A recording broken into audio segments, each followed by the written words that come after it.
Bonsoir à tous. Merci de choisir la nouvelle chaîne ivoirienne. Mamadou Coulibaly a démissionné de ses fonctions de maire d'Azaguié suite à un courrier du Premier ministre lui annonçant une réduction de 50% de sa rente viagère perçue en sa qualité d'ancien président d'institution puisqu'il exerce toujours comme maire et que l'État lui verse des indemnités liées à cette fonction. Les autorités ivoiriennes disent appliquer la loi. Le trop perçu par Mamadou Coulibaly s'élève à plus de 97 millions de francs CFA. Alors, question, que disent réellement la loi et le décret concernés par cette situation? Quels sont les enjeux politiques, juridiques ou encore financiers de cette situation? Mamadou Coulibaly a-t-il fait le bon choix en décidant de démissionner? Autant de questions que nous aborderons ce soir. Autre question à l'ordre du jour, cette question est la suivante. Jean-Luc Bion est-il en train d'indiquer la porte de sortie à Bédié, Ouattara et Gbagbo? En effet, Jean-Luc Bion, secrétaire exécutif chargé de la communication de PDCI, a dit cette semaine au cours d'une rencontre avec les jeunes qu'à 75 ans, on ne cherche plus à faire de la politique et qu'en 2025, les jeunes seront au pouvoir. Et puis le dernier sujet de ce soir, c'est la situation sanitaire en Côte d'Ivoire, notamment la question d'Ebola, mais également de Covid-19 ou encore de grippe aviaire. La Côte d'Ivoire doit-elle craindre le pire? Pour parler de tous ces sujets, nous avons le plaisir de recevoir sur ce plateau d'ANCI 360 Arthur Bonga, historien. Bonsoir Arthur. Bonsoir Evelyne. Merci d'être là. Ça me fait plaisir. Et nous avons également le plaisir de recevoir Dr Boga Sako-Gervais. Bonsoir docteur. Bonsoir chère madame. Et merci d'être sur le plateau de 360. C'est moi. Merci beaucoup de m'avoir invité. D'accord. Juste en face de vous, nous avons Victor Junior Djokoyi, qui est journaliste, directeur de publication de PRM Magazine. Bonsoir et bienvenue. Bonsoir Evelyne. Plaisir d'être ici. D'accord, merci. Alaké Wakili, journaliste, DG de l'Intelligent d'Abidjan, qui est un habitué de ce plateau. Bonsoir Alaké. Bonsoir. Et merci d'être là. Et puis nous avons également Maître Youssouf Meïté, enseignant-chercheur à l'Université de Korogo. Bonsoir Maître. Bonsoir Madame. Et merci d'être là. Je suis très heureux d'être là. D'accord. La dernière personne à présenter, c'est Guillaume Bateau, journaliste également, secrétaire général du SYNAPSI. Donc nous vous avons invité pour ces trois sujets qui ont été cités. Permettez-moi de commencer à poser une question à Dr Boga Sako. Nous allons saisir donc l'opportunité de votre présence sur ce plateau pour savoir, c'est vrai que ce n'est pas à l'ordre du jour, mais pourquoi avoir quitté l'EDS et Laurent Gbagbo après tant d'années de lutte? Oui, d'abord je voudrais vous remercier et puis saluer toute la Côte d'Ivoire qui nous voit, qui nous regarde ce soir. C'est vrai que je me suis battu corps et âme parce que je suis militant des droits de l'homme. J'ai toujours précisé à qui veut l'entendre. Je ne suis pas un homme politique. D'accord. Je suis un acteur de la société civile. Et en 2010-2011, tout le monde le sait, ce qui s'est passé dans notre pays, j'ai pris position pour le respect des textes de mon pays. Bon, il y avait d'autres personnes qui avaient une autre vision. Mais en tout cas, j'ai tenu à cela. Et puis le président Laurent Gbagbo, de mon point de vue, a été victime d'une injustice. Donc je me suis engagé. Ça m'a valu des menaces de mort. Je suis parti de la Côte d'Ivoire. J'ai sillonné toute l'Europe et les États-Unis pour défendre cette cause-là. Dieu merci. Parce que bon, il y a le droit, certes, mais il y a vraiment du divin dans tout ce qui s'est passé. Aujourd'hui, il est en Côte d'Ivoire. EDS fait partie d'une création que nous avons inventée. Je fais partie des initiateurs même, avec Grad Afrique, un groupe que nous avons mis en place. On a créé EDS. La mission principale, c'était de se battre pour que la justice soit juste et équitable. 10 ans après, le président Laurent Gbagbo est acquitté. Il est rentré en Côte d'Ivoire. Je considère que la mission de EDS est achevée. Maintenant qu'il veut lancer un grand parti politique, l'acteur de la société civile regagne sa mission de défenseur de tous les Ivoiriens, de tous les droits de l'homme. Alors je vois des gens jaser. Pourtant c'est si simple. On n'a pas besoin d'être universitaire pour comprendre ça. D'accord. Merci donc pour ces explications et certainement que cela fera peut-être l'objet d'un débat sur ce plateau. Nous allons donc aborder le sujet de ce soir, mais avant je vous propose cet élément de la rédaction de NCI qui revient justement sur cette démission de Mamadou Coulibaly. C'est un reportage de Pierre Dipomela. Mamadou Coulibaly quitte ses fonctions à la mairie d'Azaguié. Il l'a signifié à son conseil municipal. Le professeur Mamadou Coulibaly, ancien président de l'Assemblée nationale, veut donner une suite judiciaire à un courrier de la primature, l'informant d'une ponction de 4 millions sur sa rente viagère d'ancien président de l'Assemblée nationale. Une mesure en rapport avec la loi numéro 2005-201 du 16 juin 2005 portant statut des anciens présidents d'institutions. Cette disposition stipule que les avantages d'un ancien président d'institution sont réduits de 50% si cette personnalité perçoit un autre revenu issu des ressources publiques. C'est donc pour se défendre en justice et protéger sa rente viagère d'ancien président d'institution que le désormais ex-maire d'Azaguié quitte ses fonctions. Une probable action en justice est attendue les prochains jours. Donc, en attendant ce procès, je vais citer l'article 3 du décret qui dit « Les avantages financiers prévus à l'article précédent sont diminués de 50% si la personnalité est réversée dans un emploi ou une fonction lui procurant des salaires, un traitement ou une indemnité provenant du budget de l'État ». La question ce soir, c'est Mamadou Coulibaly est-il concerné réellement par cette loi et ce décret? J'aimerais commencer par vous, Dr Boka-Sako. Oui, alors d'abord moi oui, c'est vrai qu'il est concerné. Tous ceux qui sont, j'allais dire, qui assument les fonctions qu'il a assumées au sommet de l'État et qui exercent une autre fonction, c'est tout à fait normal que la loi s'applique. Moi je pense que la loi elle s'applique à tout le monde de façon équitable. Ce que je note surtout qui me fait plaisir dans la démarche du président Mamadou Coulibaly, c'est qu'il démissionne pour se défendre. Moi, je ne trouve même pas là un débat pour ma part. Parce qu'il se sent lésé, il décide d'attaquer, de contre-attaquer. C'est tout à fait légitime. Et maintenant, la loi aussi, elle doit s'appliquer. Si quelque part il est fautif, elle doit s'appliquer à lui. Et moi, je suis tout à fait, de mon point de vue là, je ne sais pas s'il y a vraiment violation de ses droits en tant que tel. Alafé Wakili, d'après vous, Mamadou Coulibaly a-t-il été reversé? Parce que c'est le thème qui fait débat en ce moment. C'est-à-dire, si on s'en tient à la loi uniquement, où il est question de fonction et d'emploi, on peut penser qu'il est concerné l'article 16 ou 17 de la loi. Maintenant, le décret, ce qui n'est pas écrit dans la loi, c'est le décret d'application qui parle de reversement. Alors que la loi ne parle pas de reversement. La loi dit une fonction, même dans les collectivités locales. Ce qui prend en compte un maire quand on lit la loi. Le décret, qui se veut précis, crée un concept qui parle de reverser, qui lui, effectivement, pose problème. C'est-à-dire, si on s'en tient à la loi, uniquement à la loi, le professeur Mamadou Coulibaly est concerné. Mais si on s'en tient au décret, un problème se pose. Reverser, est-il reversé? Est-ce l'État qui lui a octroyé un emploi? C'est là que le débat se fait et je pense que lui, c'est sur ce décret qu'il veut travailler, qu'il veut dire qu'il n'est pas un employé de l'État, c'est un élu, c'est un maire, etc., etc. Et même si on nous dit que des députés sont concernés, la question est de savoir si ce sont des employés de l'État, s'ils sont reversés par l'État dans des fonctions. Je crois qu'il faut résoudre la question, faire le débat. Moi, j'estime que le professeur Mamadou Coulibaly n'avait pas besoin de démissionner pour cela. Vous pensez qu'il aurait pu rester à son poste? Mais bien sûr, je pense qu'il aurait pu rester à son poste, sauf s'il y a incompatibilité. D'après mes interrogations, il n'y a pas eu d'incompatibilité. Donc, je ne comprends pas pourquoi il a démissionné pour mener cette bataille. Et puis, je veux aussi, dans les échanges que nous aurons à faire, noter que la loi a un esprit et la loi a une lettre. On peut penser que l'article 3, d'abord le législateur et ensuite les gouvernants, à travers la loi et ensuite le décret, ont voulu éviter une situation où X est un ancien responsable, ministre, président d'institution, tout. Il a 10 millions, peut-être, et puis il a un autre emploi, une nouvelle situation où il a 15 millions. On peut penser cela. Donc il faut éviter qu'il cumule au détriment de l'État.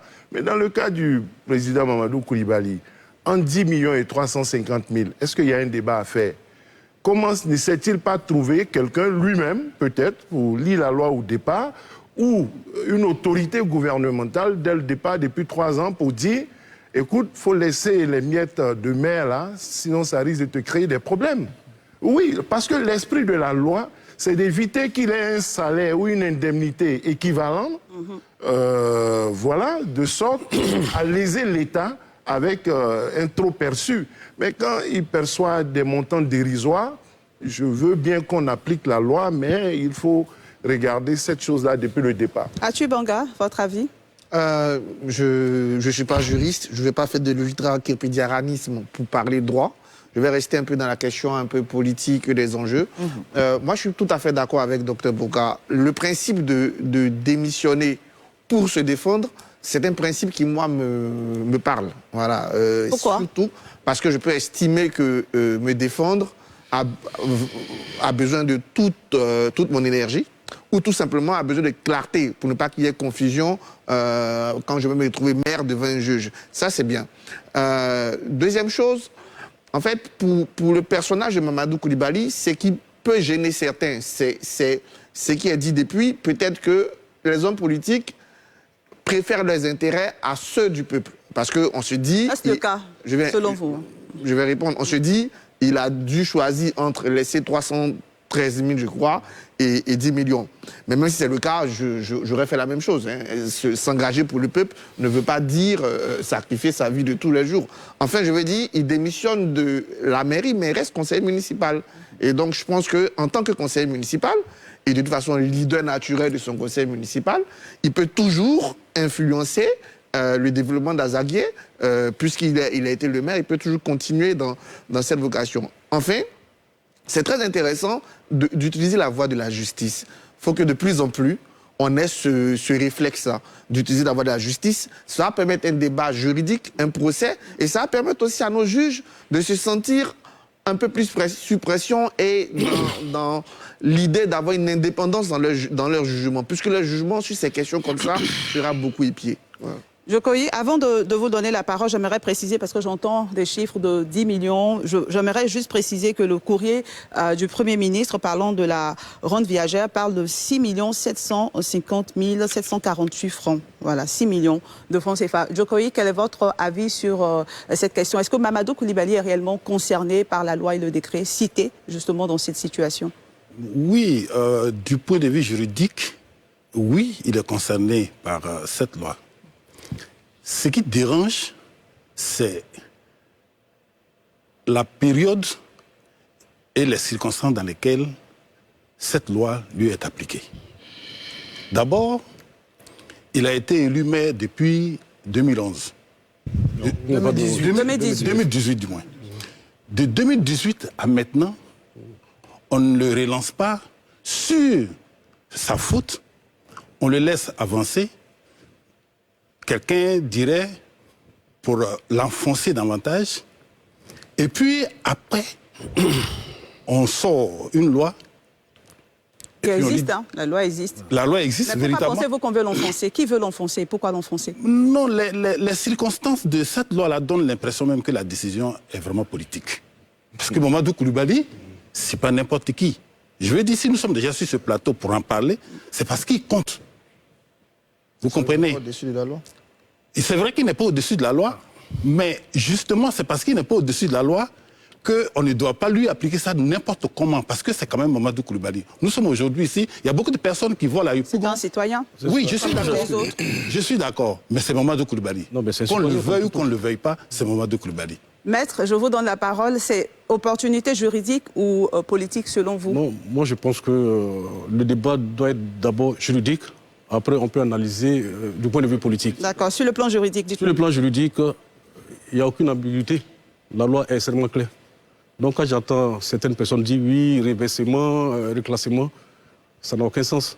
La loi dit expressément que lorsque on a été président d'une institution et que après l'exercice de cette fonction-là, on exerce nos fonctions, on est payé par le trésor public ou par les collectivités publiques, de fait, la moitié de la rente viagère est prélevée par l'État. Or, force est de constater que Mamadou Coulibaly a été président de l'Assemblée nationale. Après son mandat, il s'est fait élu comme maire à Azaguié. Donc, la mairie d'Azaguié est une collectivité publique, territoriale, un démembrement de l'État. Donc, au regard de la loi, les dispositions de cette loi-là s'appliquent à lui. Et donc, c'est à bon droit que le Premier ministre, Achille Patrick, lui a adressé ce courrier-là. Donc, sur ce point, il n'y a aucun débat. Mais pourquoi maintenant? Pourquoi maintenant? Il est maire depuis 2018. On peut s'interroger, on peut regretter... On a eu plusieurs premiers ministres avant Patrick Achille. C'est vrai. Pourquoi maintenant? On peut s'interroger, on peut regretter que ce soit maintenant. Il y a autant d'audits dans ce pays. Tout compte fait, la loi n'a pas été abrogée. C'est une loi qui est en vigueur. Et puis, je vous rappelle que cette loi-là date de 2005, au moment où le Mamadou Coulibaly était le président de l'Assemblée nationale. Le décret d'application a été pris par Gbagbo en 2016. Donc aujourd'hui, en 2006, pardon, excusez-moi, en août 2006. Donc, Mamadou Coulibaly est censé savoir le contenu de cette loi. On peut regretter que la décision se prenne maintenant, mais tout compte fait, on ne peut pas reprocher à l'État d'appliquer la loi. Guillaume Bateau. Oui. Je pense qu'il y a plusieurs problèmes qui sont posés en même temps, avec souvent des mauvaises réponses. D'accord, dites-nous. Premièrement, est-ce que Mamadou Coulibaly est concerné? Oui. Et mon prédécesseur a dit, il était président de l'Assemblée nationale quand cette loi a été adoptée. Donc, il n'est pas ignorant de la loi. D'ailleurs, j'entends beaucoup de débats sur les intérêts des maires. Je constate que le président Mamadou Coulibaly, quand il était président de l'Assemblée nationale, n'a rien fait pour améliorer la situation des maires. Ça, ce n'est pas le débat aujourd'hui. D'abord, il est concerné. Deuxièmement, est-ce que le Premier ministre Hachi Patrick a raison de faire ce courrier? Oui, parce qu'il applique la loi. Est-ce que le Premier ministre a raison de demander le remplacement trop perçu? Non, de mon point de vue. Pourquoi? Parce que nul ne peut se prévaloir de sa propre turpitude. Si les gouvernements antécédents n'ont pas recouvré leurs droits, et que le Premier ministre Hachi Patrick le constate aujourd'hui, je suis d'accord avec lui qu'il applique la loi aujourd'hui, mais je ne suis pas d'accord qu'il demande que le président Coulibaly rembourse le trop perçu parce que l'État ne peut pas se prévaloir de ses propres turpitudes. Deuxième question, ou troisième, est-ce que les maires ont des revenus insuffisants? Oui, mais ça, je pense que le président Mamadou Coulibaly... Est-ce qu'on peut parler de revenus en ce qui concerne oui, parce les maires? que, bon, il y a le débat, les indemnités. Tout ça, c'est payé par le Trésor public. Oui, c'est ça, effectivement. Voilà, donc, est-ce que le président Mamadou Coulibaly a raison de défendre le fait que les maires ne sont pas bien payés? J'ai dit, il est mal placé. Parce qu'il a eu le temps, en tant que président de l'Assemblée nationale, de légiférer pour qu'on améliore la situation des maires. Il ne peut pas attendre que... Et le courrier, d'abord, il faut préciser, ce n'est pas à lui seul. Le courrier a été adressé à tous les présidents d'institutions qui occupent aujourd'hui des fonctions électives. Donc il n'est pas le seul. Est-ce qu'il a raison de démissionner? Non. Pourquoi, d'après vous? Il peut se défendre, il peut acter en justice sans démissionner parce que les populations d'Azaguié l'ont élu. Donc, alors, quand on me dit que oui, Arthur dit, oui, il a raison d'aller en justice, il n'a pas besoin, le tribunal administratif n'a pas besoin que Mamadou Coulibaly démissionne. Parce qu'il démissionne, il donne justement le sentiment qu'il préfère se rendre viagère à son mandat d'élu. Est-ce que vous pensez, est-ce que vous le pensez? Est-ce que, oui, moi je le pense. Il fait le choix? Parce qu'à la place de Mamadou Coulibaly, je ne suis pas Mamadou Coulibaly, mais à sa place, j'aurais défendu mes droits sans démissionner parce que la population d'Azaguié et le président Mamadou Coulibaly, il sait très bien que cette loi existait, puisqu'elle a été adoptée sous sa mandature. Merci Guillaume Bateau. Oui, moi, ce que je voulais ajouter, que Guillaume dit que le Premier ministre Patrick Hachi n'a pas le droit de demander un reversement. Ça, je suis d'accord avec ça. Oui. Parce que l'État de Côte d'Ivoire doit aussi à Mamadou Coulibaly. Non, ça n'a rien à voir, c'est pas lié. S'il vous plaît, merci de le laisser argumenter. On va vous donner la parole. Merci Guillaume. Le professeur Mamadou Coulibaly, en tant qu'ex-président de l'Assemblée nationale, avait droit à un certain nombre de services. On peut dire qu'il avait besoin d'un jardinier, il a besoin d'un chauffeur, il a droit à un chauffeur, d'un jardinier, d'un chef de mission, d'un cuisinier, etc., etc. L'État ne lui a jamais donné ça. La voiture qui devait lui revenir depuis 2011 lui a été donnée en 2015, sans chauffeur. Est-ce qu'il s'est plaint? Vous avez l'impression que la loi n'est pas appliquée entièrement? La loi n'est pas appliquée entièrement. Et c'est pour cette raison que je reviens là-dessus. C'est pour cette raison que j'ai dit on a voulu enfoncer. La décision est politique. Parce qu'on veut vraiment sacrifier Mamadou Coulibaly. On sait que les élections de 2025 pointent le nez. Pourquoi vouloir le sacrifier? Pourquoi vouloir le sacrifier? Mais parce que Mamadou Coulibaly, il compte. Il est important. Sur l'échiquier politique, tout le monde sait qu'il est important. À supposer que les décisions lui sont appliquées à moitié. Mais ce n'est pas lui qui doit se faire justice. Nous sommes quand même dans un état de droit, entre guillemets. Donc, il doit saisir les juridictions. Même pas entre guillemets, Voilà, mais ce n'est pas à lui de s'approprier des biens de façon illicite. Nous nous rappelons des 100 millions lors de la campagne électorale de 2015, alors qu'il savait qu'il n'allait pas être candidat. Il a empoché les 100 millions. Pas ça. Non, mais c'est une réalité. Tout le monde le sait. Mais comment vous savez candidat? Merci de le laisser terminer. Mais est-ce qu'il a été candidat? Est-ce qu'il a été candidat? À partir du moment où il n'a pas été candidat, il aurait été honnête de sa part de reverser les 100 millions. Mais il n'a pas fait. Il a gardé par dévalu. Donc ça, c'est un acte irrégulier, illégal. C'est de l'argent qu'on lui avait donné pour faire une campagne. Et il a fait cette campagne Non. Merci. Oui. Guillaume Bateau. Oui, je pense qu'il faut qu'on s'entende. J'ai posé des questions, on a répondu. Et j'essaie de répondre. Est-ce que le président Mamadou Coulibaly est concerné par la loi? Oui. C'est pas de débat sur la question. Parce que, même quand on parle de décret, le décret n'est pas au-dessus de la loi. Oui, mais c'est ça. Et même en ce moment, quand le décret était pris en 2006, l'État de l'Assemblée nationale, il aurait pu dire le décret là n'est pas conforme à la lettre et à l'esprit de la loi que nous avons votée. Il n'a pas fait. Il n'a rien fait pour améliorer la situation des maires.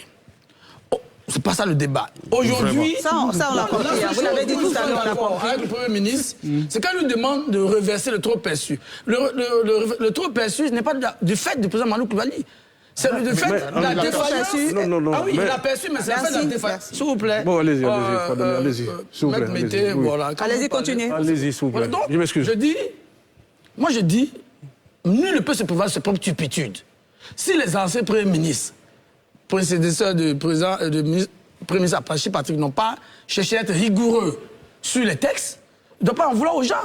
Je suppose que c'est parce que le président Mamadou Coulibaly est encore maire ou les élus sont encore là. Mais ceux qui ont perçu cet argent et qui ne sont plus là, qui sont décédés, ils vont les poursuivre dans leur tombe pour leur arracher l'argent. Docteur Boga, Sato, j'ai vu que vous voulez réagir. Les héritiers, les Merci Guillaume Bateau, vous n'avez plus la parole. Merci. Docteur Boga Sako a la parole. Je voulais faire une observation. En tant que militants des droits de l'homme, nous nous battons pour la bonne gouvernance. OK. Et ces genres d'actes, on aimerait souvent les voir dans notre pays. Donc vous encouragez. Moi, sur le principe, je suis d'accord avec le principe. Parce que vous remarquez très bien, chère madame, la plupart de nos élus, nos hommes politiques, ils ne sont jamais contrôlés dans ce qu'ils perçoivent même. Et moi, je donnais souvent, au cours des conférences, des exemples. Le monsieur n'avait rien. 2 jours après avoir été nommé ministre, il se construit 4 immeubles, 5 immeubles.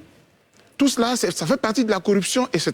Donc moi, je dis globalement, sur le principe de la bonne gouvernance, ça, c'est un bon acte. Maintenant, la question du reversement, le trop perçu, moi, je suis d'accord. Pour qu'on reverse le trop perçu. Surtout quand on prend l'historique. Il a été lui-même le président de l'Assemblée nationale. Il connaît la loi. Il était là quand le décret a été pris. Il sait. Et quand il percevait les miettes, comme M. Alafé les appelle, il les a acceptés. Il les a bien reçus. Donc c'est en connaissance de cause. À un moment donné, et puis quand je dis cela, cet argent n'appartient pas à X ou à Y, c'est notre argent à tous. Mais dites-nous, chers invités, est-ce que justement la démission de Mamadou Coulibaly règle la question du trop perçu? Parce que c'est un trop perçu. S'il démissionne, il n'est plus maire. Va-t-il recevoir 100% de sa rente du argent? Est-ce que ça règle la question du trop perçu à la fin? Non, ça que pour l'avenir, c'est-à-dire que même s'il ne démissionnait pas, s'il ne démissionnait plus pour la suite, l'État ayant découvert ne lui aurait plus donné l'indemnité de maire. Donc qu'il démissionne ou pas, c'est zéro. C'est-à-dire le problème, il s'agit de le régler pour le passif, pour le passé. L'État ayant découvert cela, lui, il doit prendre les dispositions pour que le problème ne se pose plus, c'est-à-dire qu'il ne perçoit plus l'indemnité de maire pour la suite de son mandat. Pas l'indemnité de maire. Allez-y à la fin, on va donner la parole à Maître tout à l'heure. C'est pour ça qu'il dit que la question de ta démission ne me paraît pas pertinente du point de vue juridique pratique. Maintenant, au niveau de la procédure, au niveau de la transparence, ça montre justement, il reste maire, il n'est pas maire pour gagner de l'argent, voilà. Il continue de défendre les populations, son indemnité est suspendue, son salaire de maire est suspendu, il ne perçoit plus, et il se bat pour démontrer que l'application et la rétroactivité qu'on lui impose pour reverser le trop perçu n'est pas juste. Et il poursuit cela tout en restant à la disposition des populations d'Azaguié de façon gracieuse, de façon gratuite, parce qu'il ne percevra plus désormais cette indemnité ou ce salaire, l'État ayant découvert qu'il percevait cela abusivement. Moi, je reviens, j'insiste sur l'esprit et la lettre des lois et des décrets. Selon moi, ça n'a pas été peut-être suffisamment précisé. Je pense que le législateur, aussi bien au niveau de l'esprit que de la lettre, a voulu éviter qu'il y ait des abus. ici, c'est la fonction de maire qui nous intéresse. Le montant paraît dérisoire, ce n'est pas des miettes. Mais il était possible qu'il soit reversé dans une fonction supérieure. Il peut redevenir Premier ministre. S'il redevient Premier ministre, qu'il a 6 ou 7 millions, est-ce normal qu'il perçoive en tant qu'ancien président de l'Assemblée nationale près de 7 millions et en qualité de Premier ministre un montant similaire? Non. La loi, selon moi, l'esprit visait cela. Je suis d'accord que même un centime de l'État, c'est important, mais il faut aussi appliquer les lois et les décrets avec un visage un peu humain. Merci à la fin, Maître Meïté, et ensuite Atiu Bonga. Je reviens encore sur ce que M. Alafé vient de dire. Ce n'est pas son indemnité de maire qui est en cause. Il perçoit son indemnité de maire. C'est le fait qu'il ne peut pas percevoir les deux. L'indemnité de maire et la pension viagère. Voilà. Donc, pour continuer, il aurait fallu qu'il garde son poste de maire, mais seulement, c'est qu'il devait percevoir la moitié de sa rente viagère, qui est de 8 millions, donc 4 millions. Je vous rappelle qu'en dehors de cette rente viagère, Mamadou Coulibaly peut prétendre à d'autres rentes, notamment lorsqu'il a été ministre du budget, lorsqu'il a été ministre de l'économie dans le gouvernement de Gbagbo, tous ces rentes-là sont cumulatives. Et en dehors de ça, il bénéficie de sa pension s'il prend sa retraite par rapport à son métier d'enseignant supérieur. Donc tout ça, c'est cumulé. Atiu Bonga. Moi, je ne comprends pas pourquoi on peut en vouloir à quelqu'un qui a travaillé. S'il perçoit sa pension, il a travaillé. S'il perçoit sa rente de viagère de ministre, il a été ministre, il a travaillé. S'il perçoit... Non. Attends, cette façon de vouloir tout le monde sur la terre, entre 6 millions et 312 000, je ne vois pas pourquoi je choisis 312 000. C'est pas parce qu'il est homme politique ne va pas nourrir sa famille. Pas si l'homme politique n'aura pas de plaisir. Pourquoi on veut dire que quelqu'un qui s'engage pour le peuple doit s'appauvrir? Pourquoi? Alors que des choses lui reviennent de droit. Donc, logiquement, si moi, on doit me dire de choisir entre 6 millions et 312 000, j'ai ma fille à nourrir, je prendrai les 6 millions. Ça n'empêche pas mon engagement politique. D'autant plus qu'il reste conseiller municipal. Il ne sort pas. Il dit je ne suis plus maire. Mais c'est l'équipe. Et de toute façon, on est lié un conseil municipal. Je serai là pour continuer de travailler, pour voir comment ça va se passer. Parce que le maire, il ne décide pas tout seul. On vote tous au conseil municipal ici. Donc, l'engagement pour sa population d'Azagué, comme conseiller municipal, il va le continuer. Pourquoi on veut dire qu'il démissionne ou bien qu'il sacrifie sa vie? Il reste à son poste de maire et qu'il mène... Si le poste de maire va m'empêcher d'avoir 6 millions... Mais ça n'empêche pas. Ça empêche. On se bat pour la population. S'il vous plaît, laissez. Vous opposez se battre pour la population et avoir de l'argent. Ça n'empêche pas. Non, mais attendez. Ça empêche parce que c'est parce qu'il perçoit, je termine, ou bien je ne comprends pas bien, c'est parce qu'il perçoit l'indemnité de maire. Il n'est pas obligé de la percevoir. Il n'est pas obligé de la percevoir, il peut juste renoncer à percevoir. Le premier reste, mais la question de la démission, je pense qu'il le fait, comme me dit le docteur Bougard, pour se consacrer à... Une question d'honneur. Mais c'est la question, s'il vous plaît, on va s'écouter et on va se comprendre, terminer rapidement. Je vais terminer pour dire que le principe, comme on le dit, de saisir la justice et de donner une suite juridique à tout ce qu'on est en train de faire intéressant. Parce que ça nous permet aussi de remettre, ça permet à Mamadou Coulibaly de remettre sur la table le fait qu'il n'ait pas de chargé de qu'il n'ait pas de... etc. Donc ça, c'est une très bonne chose. Qu'il ait saisi la justice ou bien qu'il rentre dans une procédure juridique. C'est qu'il aurait pu faire depuis. S'il avait la capacité de juste renoncer à sa place, si j'avais juste la capacité de renoncer à mon indemnité en restant maire, je l'aurais fait. Merci, Atiu Bonga. On vous a bien compris à la fin, Son problème, c'est la rétro, c'est le remboursement du taux. Sinon, il le fait pour la... Merci, Atiu Bonga. Merci de le laisser. La procédure à annoncer est une procédure administrative. Tout à fait. Avec des contraintes, il doit faire un recours gracieux, un recours devant peut-être le supérieur hiérarchique. Le Premier ministre a écrit, il répond, non, il doit faire la procédure, il doit d'abord peut-être saisir le Premier ministre même, qui lui a offert une possibilité de proposition. Tout à fait. Au-delà de la proposition, il peut estimer que la procédure n'est pas régulière.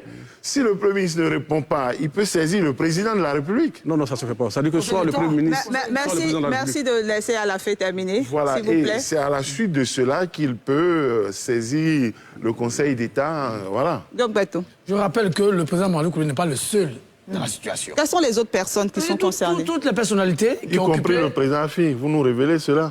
Quelles sont les autres personnes qui sont concernées? Le Premier ministre Aoussou Janou, qui a été Premier ministre du Sénat, il est concerné? Pourquoi vous parlez du président Afi? Bon, voilà, parce que je ne comprends pas. Mais pour revenir, je dis toutes les personnalités qui sont dans cette situation, qui ont été présentes... Avez-vous connaissance du fait qu'elles ont reçu ces personnalités en courrier similaire? Je me suis informé sur le plateau, c'est le minimum. Voilà. Donc, premièrement, le président Mamadi Koulibaly n'avait pas besoin de démissionner. Mon voisin de droite... Lequel? Nous sommes deux. Non, de droite immédiate. D'accord. A dit qu'il aurait pu renoncer à son indemnité de 320 000. Et puis rester en fonction. Parce que le sentiment que ça donne, même si Arthur ne veut pas qu'on le dise, ça donne c'est qu'il préfère, en démissionnant, il pouvoir un débat. L'intégralité, oui. C'est bon, moi je suis d'accord pour le débat. Mais je dis, le président Mamadi Koulibaly aurait pu faire ce débat depuis longtemps. Avec la démission, avez-vous le sentiment qu'il a abandonné le peuple qui a voté pour lui en 2018? Tu veux faire croire qu'il est conseiller municipal. Il a été conseiller municipal et puis il a été élu maire. Merci Guillaume Bateau. On lui a donné un mandat. Il m'interpelle. Merci Guillaume Bateau. La Merci. démission est actée, il a créé son sport hiérarchique. Merci. Il a dit à ses conseillers qui s'en va. Nous évoluons, on va donc évoluer, s'il vous plaît, dans le débat. On donne la parole à Djokovic. Écoutons-nous, prenons le temps de nous écouter et ensuite, voilà, de réagir. Pour permettre surtout aux téléspectateurs. En démissionnant, il décide de ne pas faire écorner son image. Parce que nous sommes dans un pays, malheureusement, je le dis, extrêmement politisé. Vous ramenez la question à la politique. Mais bien sûr, mais je vous le dis sur ce plateau, Mamadou Koulibaly, ce n'est pas n'importe qui. Et nous le savons, nous tous, que 2025 n'est pas loin. Et c'est l'occasion, nous sommes dans la période où on doit trancher les têtes qu'il faut trancher. Électoralement, qu'est-ce qui pèse? Mais bien Merci, maître, s'il vous plaît. Non, ne dites pas ça. Allez-y, s'il vous plaît. Vous comprenez? Pour nettoyer son image, il démissionne pour suivre le dossier correctement. Et puis après, s'il doit être réintégré, il sera réintégré. Mais il fait bien de démissionner. Deuxième élément, c'est qu'en Côte d'Ivoire, j'ai comme l'impression qu'on n'a pas l'habitude de la démission. Dans le cas de Mamadou Koulibaly, il n'a pas été nommé par l'État. Il a été élu par un peuple, il a été voté par un peuple. C'est le sentiment de l'abandon de cette population-là. C'est de ça que nous parlons. Oui, mais donc allez poser la question à l'État. C'est l'État qui l'a forcé à la démission. La population élit le conseil municipal. Elle n'élit pas le maire. Voilà. Donc l'engagement que le peuple a pris, il l'a pris avec une liste. Il n'a pas pris avec un maire. D'accord. Tête de liste. S'il vous plaît. La tête de liste n'est pas maire. D'accord. Au plateau, ça s'est joué à quelque chose. La tête de liste n'aurait pas pu être maire. Il y a plein de... le ministre Adjoumani, il a été tête de liste, mais n'est pas président du conseil régional de truc. Donc il y a plein d'exemples comme ça. Voilà, où la tête de liste ne l'est pas. Et donc moi, j'estime que à partir du moment où il décide de rester dans le conseil municipal, donc de continuer son engagement public au service de sa population, ça ne pose pas problème. Je pense même qu'il a eu le choix entre rester maire et juste libérer son indemnité ou démissionner du coup. Il a préféré cette option-là. Il aurait pu tout simplement renoncer à son indemnité. On vous a bien compris, maître Meïté. Moi, par rapport à ce qu'il vient de dire, ça donne plutôt l'impression qu'il a choisi l'intégralité de sa rente viagère par rapport à défendre la population, rester aux côtés de la population. C'est peut-être une interprétation. Non, il a eu le droit de démissionner. C'est l'impression que ça donne. Laissez-le terminer. C'est l'impression que ça donne. C'est l'impression que ça donne. Ça noircit beaucoup plus son image. Surtout que cela est renforcé par le fait que les 100 millions, je reviens dessus. Même une fois, il a dit qu'il a renoncé, lorsqu'il enseignait, après avoir été président de l'Assemblée nationale, il enseignait à l'université, qu'il a renoncé à son salaire. Mais ce n'est pas fortuit, peut-être. Donc ça peut nous donner le sentiment que... C'est une interprétation. Non, c'est une interprétation, oui, c'est une interprétation, c'est une hypothèse. Ça peut donner le sentiment que, parce qu'il ne voulait pas être rattrapé par la loi, qu'il a préféré abandonner ce salaire-là, faisant croire que, bon, il fait ça de façon... Il fait du bénévolat. Ça peut donner un autre sentiment également. Maître Boga a demandé la parole. Merci beaucoup. Oui, moi, bon, la question, on le poursuit parce qu'il est Mamadou Koulibaly, c'est-à-dire il y a une chasse aux sorcières et tout ça. Franchement, je suis un peu embêté vis-à-vis de cet argumentaire, honnêtement. Donc, je me dis, quand on est homme politique, on est homme public, et qu'on occupe des fonctions hautes, au plus haut sommet de l'État, il faut faire attention. Surtout quand on a des ambitions. Pour diriger un pays, tous les actes qu'on pose, il y en a qui disent qu'ils se rasaient tous les matins en se voyant président de la République. Tous les actes que tu poses, ça te suit. Il faut être un exemple. Moi-même, la question de sa démission, je ne la vois pas négativement. Je pense que Enfin, pour le peu que je sache, parce qu'il y a des choses que je découvre ce soir. Hein. Excusez-moi, je n'étais pas au pays. Merci, John Bato. Je voulais dire que pour le peu que je sais du professeur, c'est une question d'intégrité. Et puis, généralement, nous-mêmes, de la société civile, on demande aux personnalités qui sont impliquées dans des affaires comme celle-là de démissionner de façon à ce que le procès soit équitable. Et parce que leur fonction peut influencer. S'il était ministre... S'il reste maire, vous pensez que ça peut influencer le procès? Maire, c'est un peu difficile, puisque quand même la population peut rester orpheline. Et justement, vous avez vu les interprétations sur ce plateau. Ça montre qu'on peut le suspecter d'avoir démissionné simplement parce qu'il voulait protéger la plus grosse partie. Voilà. Donc, malheureusement. Mais sinon, moi, j'encourage... je suis très content plutôt pour la démission, parce qu'il faut... S'il vous plaît, finalement, on le pourchasse. Jokoyi, merci, s'il vous plaît. C'est-à-dire qu'on l'attaque sur ses positions. Monsieur Jokoyi, vous n'avez pas la parole. Maître Meïté, vous n'avez pas non plus la parole. Merci. Je donne la parole à Lafay Ouattili. Voyez-vous, la démission ne règle pas le problème. On est d'accord. Maintenant, il veut le régler. Ça ne règle pas le problème et elle n'était pas obligatoire du point de vue de la loi. Et je pense du point de vue pratique. On nous dit que c'est pour des raisons morales ou éthiques, c'est à voir. Cela dit, l'hypothèse qu'il évoque relativement à l'université permet justement de dire que peut-être que Mamadou Coulibaly a agi en connaissance de cause et de bonne foi. C'est-à-dire, si on retient l'hypothèse selon laquelle il a enseigné à titre gracieux à l'université, il en était fier, j'enseigne et je ne perçois rien, c'était peut-être 1 à 2 millions pour son statut, auquel il renonçait parce qu'il voulait préserver la totalité de l'argent. C'est parce que là, il sait qu'il était salarié, enseignant de l'État. C'est-à-dire, salarié, fonctionnaire, c'est-à-dire quelque chose qu'il perçoit et c'est un salaire normal, régulier. Alors que la posture de maire est différente peut-être de celle du député ou du ministre ou autre. C'est une indemnité. Ça touche le trésor. Non, c'est une indemnité. C'est-à-dire que tu peux même être en mission. C'est-à-dire s'il ne percevait pas l'indemnité mensuelle, en sa qualité de maire, par exemple, s'il part en mission en Europe, on lui paye ses frais de mission. C'est de l'argent de l'État, il a droit à ses frais de mission en qualité de maire. C'est-à-dire même s'il ne percevait pas les 320 000 ou 312 000, il peut prendre le carburant. On ne va pas dire comme il a pris du carburant, je ne sais pas, il faut clarifier. Est-ce qu'en sa qualité de maire, il a droit à avoir un chauffeur, un véhicule comme d'autres maires? Est-ce qu'il a droit à un certain nombre d'avantages n'ayant rien à voir avec le salaire ou l'indemnité? Donc, sans doute, il a choisi de rester maire et de percevoir cet argent. Si vous retenez l'hypothèse qu'il a refusé un tel schéma quand il enseignait à l'université, il a dû le faire en connaissance de cause, de façon volontaire, au niveau de la mairie pour percevoir, en se disant relativement à la loi, il n'était pas en porte-à-faux. C'est peut-être cela qu'il veut prouver dans sa procédure. Mais j'estime qu'il n'était pas obligé de rendre sa démission et que ce n'était pas utile. D'accord, merci. Guillaume Bato. Deux précisions. Mon ami Arthur dit que, bien sûr, on ne lit pas le maire. Il veut prendre les exceptions pour la règle. Les élections locales en Côte d'Ivoire, les gens de liste, on connaît. La tête de liste est celle qui fait campagne. Le cas de Daloa avec le maire Samba Coulibaly, l'imbroglio qu'il y a eu, c'est des cas exceptionnels, c'est des cas rares. Donc, quand on se présente dans nos localités, même pour les conseils municipaux, les conseils régionaux, il parle du cas du ministre Adjoumani. Mais c'est la loi qui prévoit que si vous êtes ministre, vous ne pouvez pas occuper la fonction. Non, la loi était... Non, merci. Le décret, ça n'existe plus. Oui, ça n'existe plus, mais il a parlé de ça avant. Oui, avant, la loi disait la ministre Anouloto est toujours président du conseil régional. Mais je veux dire la loi d'avant. Si le ministre est nommé ministre, il laissait la place à... Ça, c'est avant. Donc, je ne veux pas prendre ces exemples-là pour la Merci, Guillaume Bato. Arthur Banga veut bien réagir. Deux choses.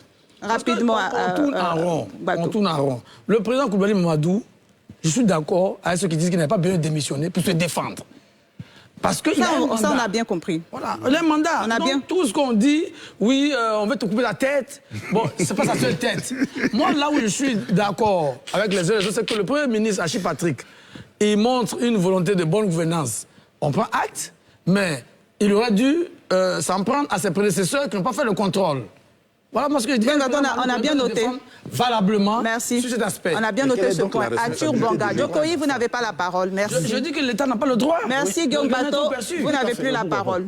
Arthur Bonga a la parole maintenant. Bato, quand il choisit de respecter la loi, de ne pas la respecter, la loi elle est claire. On élit un conseil municipal. Ça, c'est clair, c'est évident. Vous n'allez pas changer ça. On le dit clairement. Moi, je suis prof, j'enseigne à mes élèves qui doivent élire un conseil municipal. Et le conseil municipal qui, à son tour, élit le maire. Donc, on n'a jamais élu... Le peuple n'élit pas le maire. Guillaume Bato, s'il vous plaît. Le peuple n'élit pas le maire. Donc, le peuple a élu le conseil municipal qui, à son tour, a élu le maire. Et quand je décide d'être une liste, j'ai un engagement. Et je ne pense pas que cet engagement soit lié simplement au fait que je sois maire ou pas. Après, moi, je suis dans le conseil municipal, je pèse ma voix contre, je peux organiser mes pensées dans ce conseil municipal. Personnalité donc, aussi. mon engagement reste dans le conseil municipal. En plus, sur le terrain, on peut avoir un conseil municipal, et d'ailleurs on le voit très souvent dans nos villes, s'il y a un adjoint au maire ou le conseil municipal qui est le réel maire. On dit même maire résident. C'est celui qui est sur le terrain, qui va auprès des populations. Il n'a pas besoin d'être maire pour le faire. Donc dire qu'il faut être forcément maire pour servir à Zaguié, je ne crois pas. Et dernière chose sur laquelle je veux dire, terminer, c'est de dire, c'est très bien que le Premier ministre ait mis cet esprit de bonne gouvernance, il faut qu'il continue. C'est très bien aussi la réaction de Mamadou Coulibaly d'aller en justice plutôt que de rester à se victimiser, à dire comme... Non. Mais justement, sur cette décision, s'il vous plaît, on va peut-être évoluer un peu dans le sujet, notamment sur cette décision du Premier ministre d'encaisser, on peut le dire, le trop perçu par Mamadou Coulibaly. La question qui revient et que ça pose, c'est pourquoi l'État n'a pas décidé aussi d'encaisser les 100 millions de 2015, les 100 millions de l'élection présidentielle. Oui, Guillaume Bato. Avant de répondre à votre question, je termine avec Arthur. Mais Mamadou Coulibaly renoncerait à 320 000 francs pour prendre 32 000 parce que le conseil municipal aussi, il a 32 000 francs par session. Parce que s'il reste conseil municipal et qu'il perçoit les 32 000 francs, c'est la même chose. Pas que c'est 320 000 ou c'est 32 000. Donc ça, c'est pas le débat. Oui, c'est ça. Maintenant, le trop perçu, moi j'ai déjà dit depuis sur ce plateau, que je trouve que l'État ne peut pas se prévoir ses propres turpitudes. Si vous n'êtes pas capable... Ça, on a bien compris. Ça, on a vraiment bien compris. Si le Premier ministre, il vient, la loi ne peut pas être rétroactive. Il prend une décision, je pense que ça va agir pour l'avenir. Il dit maintenant que moi, État de Côte d'Ivoire, j'ai été laxiste, parce que ça, c'est le mot. J'ai été laxiste depuis 2018, 2019. Tous ceux qui ont été élus dans le cadre du président Mamadou Coulibaly ont perçu de l'argent. Bon, je prends acte, je ne veux plus que ça se répète. C'est tout. J'ai dit, parce qu'il y en a qui sont morts. Et l'argent qu'ils ont perçu, le Premier ministre va les poursuivre. On vous a suffisamment entendu sur ce point. Merci, Guillaume Bato et Maître Meïté, merci. Alafé Wakili. Oui, vous parliez des 100 millions de la présidentielle de 2015. Il fallait être candidat et puis il fallait faire campagne. Mamadou Coulibaly était candidat, il n'a pas fait campagne, mais au moins il était candidat, donc il les a reçus régulièrement. D'ailleurs, une question s'est posée sur la transparence de ce don-là. Et après, je pense que l'État, pour souci de cohésion sociale, n'a pas voulu justement déjà commencer à toucher sur ses indemnités. Non, il a fait. On allait faire rembourser ça à 20%. On continue la cohésion sociale. Il aurait pu rembourser peut-être 2 millions par mois et au bout de 5 ans, il finissait de payer. Voilà. Bon, je vais donner la parole à Boga Sako et je reviens à Maître Meïté et ensuite à Djokoyi. Tout à l'heure, M. Alafé disait sur ce don-là, je le prends au mot. Quelle était la nature de ces 100 millions? Tout à fait. Dans quelle loi c'était inscrit? Ça vient d'où? Donc, à la vérité, c'est même pas M. Mamadou Coulibaly qui est en cause, de mon point de vue. C'est l'État qui s'élève comme ça et qui distribue quand il est content. Oui. Lui seul. C'est pas prévu dans la loi. En Côte d'Ivoire, on a jamais donné 100 millions à quelqu'un pour aller à la campagne. Donc, il faut qu'on arrête de poser des actes pour des intérêts politiques. Non, s'il vous plaît, Alafé, laissez-le terminer. Parce que, je suis un peu surpris. Donc, c'est pour ça que Mamadou Coulibaly, je pense qu'il s'est là, de ce point de vue, s'est bien comporté, parce qu'on ne sait même pas d'où ça vient, quelle était la nature. Et non, mais non, là... Merci de le laisser terminer, cher monsieur. Non, Guillaume Bateau. C'est l'argent public, hein, je vous rappelle. Maître Maïté. Voilà, merci de le laisser terminer, s'il vous vous plaît. Vous me dites que plaît. c'est de l'argent public. Peut-être que c'était un don venu du budget de souveraineté ou bien un don du chef de l'État, lui, président sortant. Payé via le Trésor. Je viens. Et tout à l'heure, M. Guillaume Bateau, il y a ce détail-là que je voulais quand même lui donner. Quand il dit qu'il sait très bien que c'est l'État qui ne peut pas se prévaloir de ses propres turpitudes. Mais je veux dire, en banque, souvent, quand vous allez en banque, un matin, vous retrouvez 10 millions sur votre compte. Oui. Alors que vous-même, vous savez que ce n'était pas de vous. Vous utilisez. Le lendemain, la banque s'est rendue compte. Qu'est-ce qu'elle fait? Elle exige. Non, l'État, c'est une banque. Non, mais attends. Guillaume, Monsieur Guillaume Bateau, c'est un exemple que je vous donne là pour dire... Merci, docteur. On a bien compris. Maître Maïté demande depuis la parole. Ce que dit Guillaume Bateau depuis là, que l'État ne peut pas se prévoir de ses propres turpitudes. Mais non, attendez. Lorsqu'il y a eu de l'argent qui est perçu indûment... Par qui? Par un administré, par une personne. C'est le devoir de l'État de récupérer cet argent-là. Maître Maïté, excusez-moi de vous couper la parole. On va aller à la pause rapidement et au retour, vous allez continuer d'argumenter. Non, faut pas l'autre. Maintenant que les écoles ont réouvert leurs portes, votre enfant a besoin d'une immunité renforcée. Alors, continuez de lui donner Nido Forticroissance, plein de nutriments essentiels pour aider à mieux renforcer son immunité. Nido, votre amour, leur avenir. Plus fort!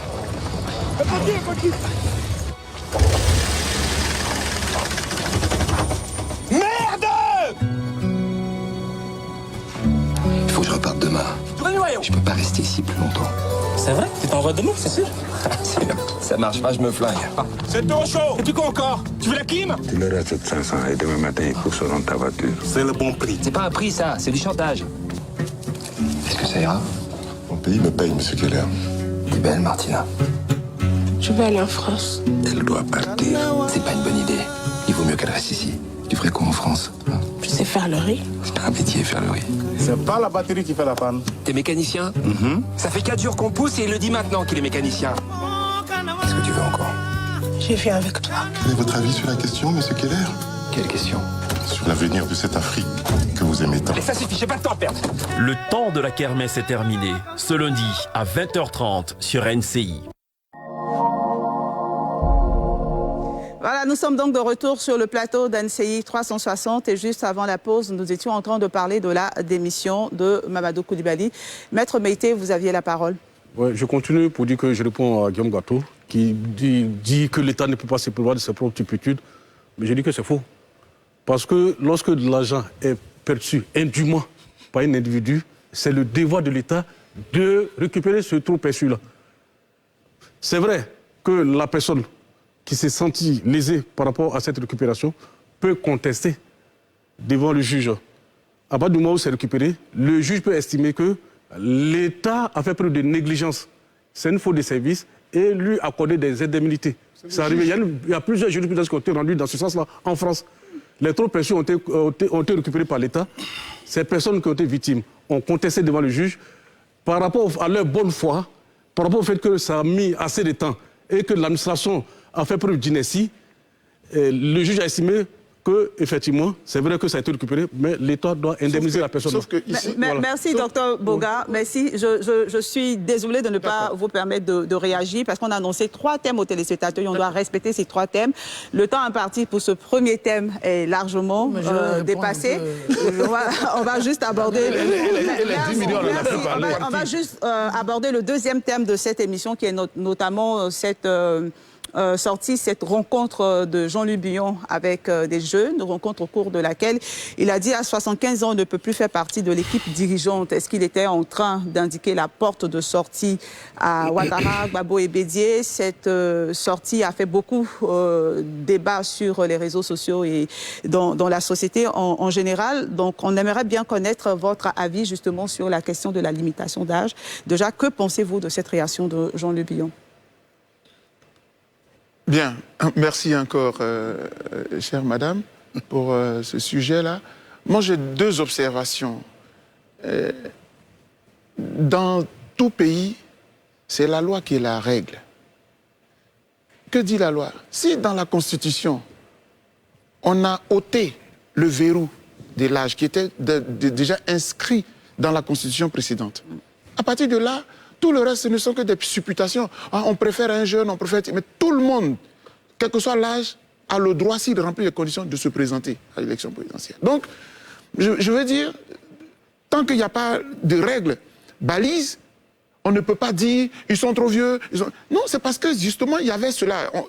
Et d'ailleurs, même, il n'est pas le premier à le dire.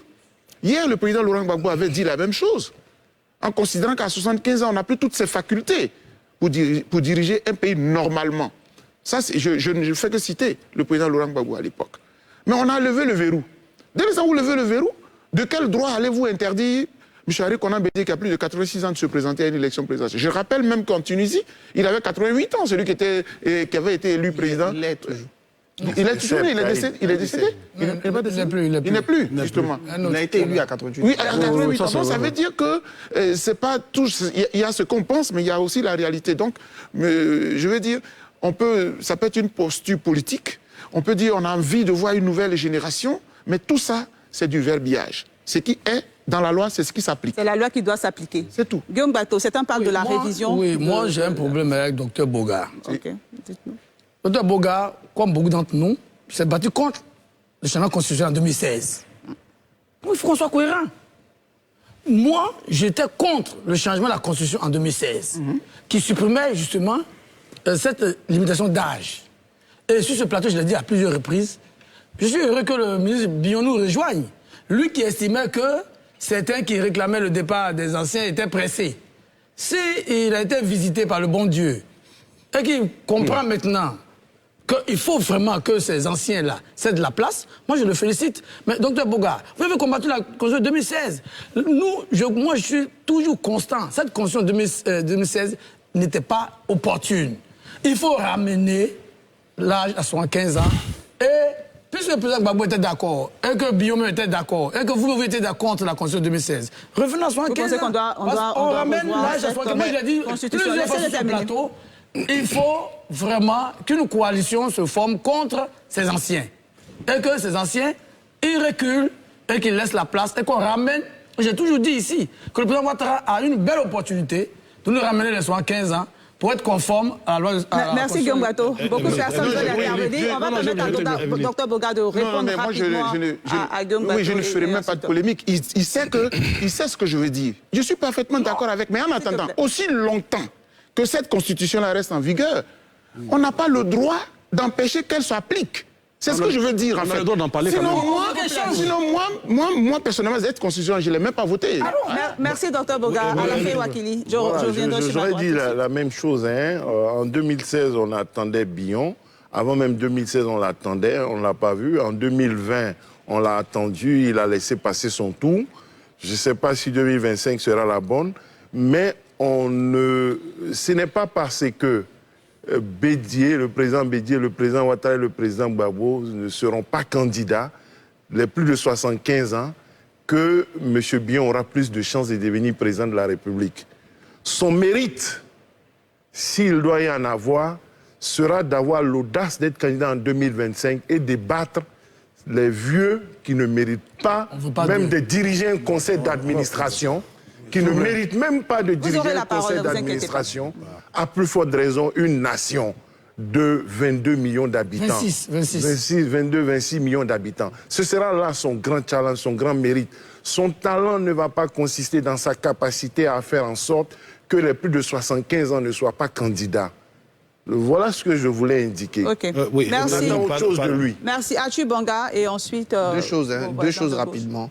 La première chose, c'est que moi, j'ai voté, comme Guillaume dit qu'il était contre, moi j'étais pour. Et je le dis, je le répète, on ne peut pas légiférer, à mon sens, pour bloquer des gens depuis 75 ans ou moins de 75 ans. Pour moi, à partir du moment où on est citoyen, il faut bénéficier pleinement de sa citoyenneté. Donc, l'âge ne doit pas être un obstacle. Si quelqu'un est âgé, la population va décider. Si elle veut un vieux ou bien elle veut un jeune, elle va choisir le vieux. ou bien les jeunes. Donc ça, c'est le premier point que je veux dire. Donc, pour moi, il n'y a même pas besoin de légiférer. Au contraire, légiférer là-dessus, c'est amputer le choix des Ivoiriens. Il faut permettre aux Ivoiriens, il faut faire confiance aux Ivoiriens. S'ils pensent que quelqu'un de plus de 75 ans ne peut pas les diriger, ils ne vont pas le voter. La deuxième chose, maintenant que je reviens sur la déclaration du ministre Jean-Luc Billon, je pense qu'il est plus dans le jeu politique que dans le jeu juridique. À mon avis, il est plus dans le jeu politique que dans le jeu juridique. Pour il moi, a dit en 2025 les jeunes seront au pouvoir. Voilà, aujourd'hui, clairement, il y pensait déjà en 2020, il pense plus aujourd'hui en 2025. Il a des atouts dans son parcours. C'est un élu qui a été à la fois élu local, donc maire, président du conseil général, aujourd'hui député. C'est quelqu'un qui a l'expérience du gouvernement parce qu'il était ministre. Aujourd'hui au PDC, le fait que beaucoup de la génération après Bédié ait rejoint le RAGP, ça lui fait moins de gens à combattre. Et parmi les gens à combattre, que ce soit Guy Kawe ou Benjo, ils ont des problèmes de justice, il n'en a pas. Donc il a les atouts. Mais attention, il faut qu'il connaisse bien sa maison.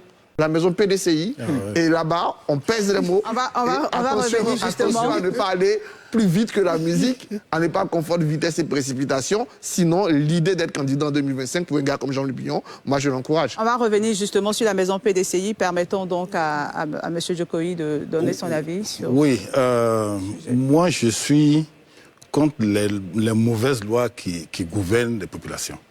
D'accord, dites-nous. Voilà, c'est cette constitution. C'est quoi la mauvaise loi Cette constitution-là, elle n'est pas bonne. Mais ce que je voudrais dire au-delà de Pourquoi ça... elle n'est pas bonne? Elle n'est pas bonne parce que, quand je m'appuie sur ce que le professeur Boga Sako a dit, Laurent Gbagbo lui-même avait dit en son temps, que quand on a 75 ans, mais ça existait en 2000. Voilà, ça existait. Et puis ça a été... Après, ça a été levé. Le verrou a été levé. Donc on est dedans. Merci, vous comprenez. Donc ce n'est pas une bonne chose d'être gouverné par des lois qui ne sont pas bonnes. Première chose. Mais ici, Billon a le mérite d'avoir osé. Le PDCI, on sait comment c'est géré, mais sortir... Ça géré comment? Guillaume Bateau, s'il vous plaît, vous n'avez pas la parole. Vous n'avez pas la parole. C'est que je n'ai pas envie de dire, mais on sait comment le PDCI est géré. C'est lever et prendre ses responsabilités pour dire que moi, je suis d'accord avec lui que les trois là, je pense qu'il est temps qu'ils quittent la scène. Claire. Maître Meïté. Je réponds à mon voisin. Lorsqu'il dit que cette constitution n'est pas bonne. Bon, je pense que c'est un peu exagéré. Il ne faudrait pas qu'il généralise. Il peut nous dire qu'il y a des dispositions qui ne sont pas bonnes. En matière des droits de l'homme, elle est très évoluée. C'est ce que je l'ai dit. Sinon, il y a des dispositions qui sont de qualité. Laissez-le terminer. On va améliorer beaucoup de choses. Maître, on vous Donc, écoute. maintenant, je suis d'accord qu'il ne fallait pas modifier la condition de limitation d'âge. Tout à fait. Je suis d'accord, parfaitement d'accord. Et je milite en faveur de l'idée de Guillaume Guato. Il va falloir... Oui, non, sincèrement, je suis d'accord avec ça, je suis juriste. Je me dis qu'il va falloir qu'on fasse quelque chose pour ramener la limitation d'âge. Je le dis pour plusieurs raisons.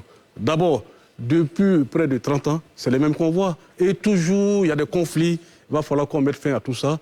Il faut permettre la circulation des élites, il faut permettre la rotation. Nous avons des hommes de qualité dans ce pays qui sont capables de diriger le pays. Pourquoi ça doit être ces trois-là?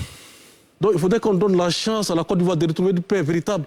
Vous allez voir que si c'est d'autres personnes, il y aura moins de tensions et les choses vont bien se passer. Achou Banga, on revient à vous, parce que vous avez parlé de permettre justement... Aujourd'hui, tout le monde sur le plateau est contre pour la limitation d'âge. Je pense que je peux répondre. Non, première chose à dire. Je suis pas pour. Guillaume Bateau, oui, à la fin, vous aurez la parole tout à l'heure. La première chose que je vais dire, effectivement, quand la démocratie elle a été créée à Athènes, il y a eu un principe. Le fait de vouloir changer de magistrat, dès la naissance de la démocratie, a été dit. Parce qu'on a bien compris que le même magistrat, qui a la même magistrature, pendant un bon moment, va confondre à lui. C'est pour ça qu'on a instauré quelque chose qui est dans notre Constitution, c'est la limitation de mandat. À ne pas confondre avec la limitation d'âge. Cette limitation de mandat garantit qu'on change de personnel et de personnes à la tête de notre pays. Donc quand on respecte la limitation de mandat, pour changer, on n'a même pas besoin de la limitation d'âge. Deuxième chose que je vais dire sur la limitation d'âge, être citoyen, c'est un droit, c'est entier. Pourquoi vous le faites des citoyens, des demi-citoyens, des sous-citoyens? Je vais pas encore terminer là-dessus. Oui, je dis, Et troisième chose, Biden, il a quel âge? Chirac, il avait quel âge? Aujourd'hui, les gens qui ont plus de 75 ans qui dirigent les entreprises aux États-Unis, contrairement à ce qu'a dit M. Jean-Louis Billon, sont supérieurs aux moins de 75 ans. Je vais bien vérifier avant de venir. Et pour terminer, pourquoi pour 3 personnes... L'État, c'est différent de la démocratie, peut-être. S'il vous plaît, messieurs. J'ai cité des présidents Vous êtes responsables. Permettez-le de terminer. Comment pour 3 personnes, vous voulez condamner tous ceux qui ont plus de 75 ans? Non, mais la loi exclut toujours. S'il vous plaît. On ne peut pas condamner pour 3 personnes l'essentiel de ceux qui ont 75 ans. À la fin, s'il vous plaît. On va permettre aux téléspectateurs de comprendre ce qui se dit sur ce plateau. Après la réforme de 2016, je suppose qu'il y a peut-être d'autres réformes à faire. Mais s'il s'agit de faire la réforme de la Constitution uniquement pour introduire la limitation d'âge à nouveau, j'estime que ce n'est pas pertinent. 1. 2, on peut arriver à l'alternance, on peut arriver à une option où des jeunes viendront au pouvoir, comme Billon ou autres, sans que l'on ne soit obligé de modifier à nouveau la Constitution pour empêcher le président Alassane Ouattara, le président Bédié, le président Gbagbo d'être candidats, et au-delà de ces 3, d'autres personnes qui ont actuellement 73, 74 ans, qui sont capables de gouverner la Côte d'Ivoire, contrairement à ce que Billon dit, et qui peuvent être des gens intègres, tout. Comment il faut? Mais au début, c'était 75 ans. S'il vous plaît, messieurs. Non, messieurs. Au début, c'était 75 ans, ça n'a jamais posé de problème. Vous êtes responsables, on vous a invité pour un débat. Écoutez-nous et permettons aux populations de comprendre. S'il vous plaît. En 2016, il y a des acteurs politiques qui ont fait la proposition, c'est-à-dire les présidents Bédié et Ouattara, suivis par leurs partisans, y compris Jean-Luc Billon à l'époque, qui ont dit il faut mettre fin à la limitation et changer. Il y a eu le camp Afinguessan, Guillaume Bateau aussi en tant que leader d'opinion, Boga, Sako et d'autres, qui ont dit non. Il y a eu 2 options. Non, il y a même une seule option.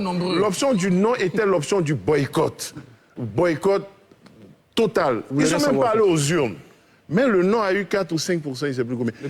Ils ont boycotté de façon radicale. Pour eux, ça ne devait pas se tenir. Ça est là et on subit la loi. La question qui se pose, justement, après ce boycott, après on a vu, en 2016, on a vu aussi le CNT. La question qui se pose, ce n'est pas la question de l'âge ou autre, c'est la question de l'attitude démocratique face aux élections aussi, face au référendum. Ou peut-être la question de leur responsabilité. Oui, de leur responsabilité. Il faut savoir s'exprimer pour dire non et puis créer les conditions pour plus de transparence afin que les lois ou les décisions soumises au peuple soient actées dans les conditions les meilleures. Voilà, et éviter de subir des choses. La preuve aujourd'hui, jusqu'à nouvel ordre, que ce soit les gens du non de 2016 ou les gens du non de 2020 avec le boycott et le CNT, eux tous subissent les décisions qui ont été prises par le groupe du peuple qui est allé aux urnes. Guillaume Bateau. Oui, moi j'ai 2 problèmes. Je réponds à mon voisin immédiat qui dit que oui, vous êtes allé dire oui ou bien non en allant aux urnes. Mais on a vu les conditions dans lesquelles le référendum a été organisé. Pour être gentil, ce sont les conditions cavalières. Et on a vu tout le débat qu'il y a eu autour de cette constitution de 2016. Je me demande à Arthur qui dit oui, on n'a pas besoin de limiter, mettre le mandat, la limite d'âge, la limite de mandat, mais tout ça était dans la constitution de 2000. Pourquoi on enlève la limite d'âge et qu'on laisse la limitation de mandat? Encore que ça n'a pas mis à l'abri du 3e mandat. Donc, il faut... Du nouveau mandat. Du 3e mandat, que vous voulez que ce soit...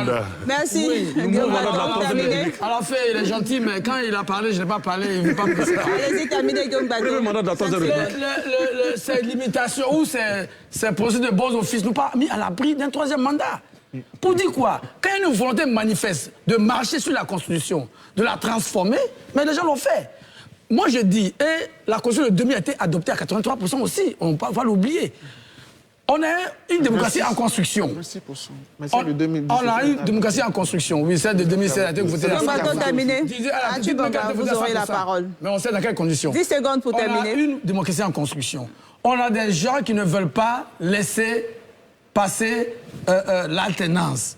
Et moi, je suis content pour le ministre Jean-Luc Billon qui se réveille, même si c'est un peu tard. Mais il faut une vraie coalition contre ces anciens. Si nous voulons que notre pays sorte des crises perpétuelles. Donc, c'est pas, oui, on laisse 5 ans. Parce que même si quand on a voté les 75 ans, le président Gbagbo, qui était président de la République à l'époque, a dit, mais un pays ne peut pas être dirigé par un has-been. qui est fatigué. Aujourd'hui, on veut que le président Bédié soit candidat à 91 ans. Moi, je veux bien. Merci, que le président Ouattara soit à 83 ans, que le président Gbagbo à 80 ans. Mais quand même. Dr Boga. Essayez de nous sauver un peu.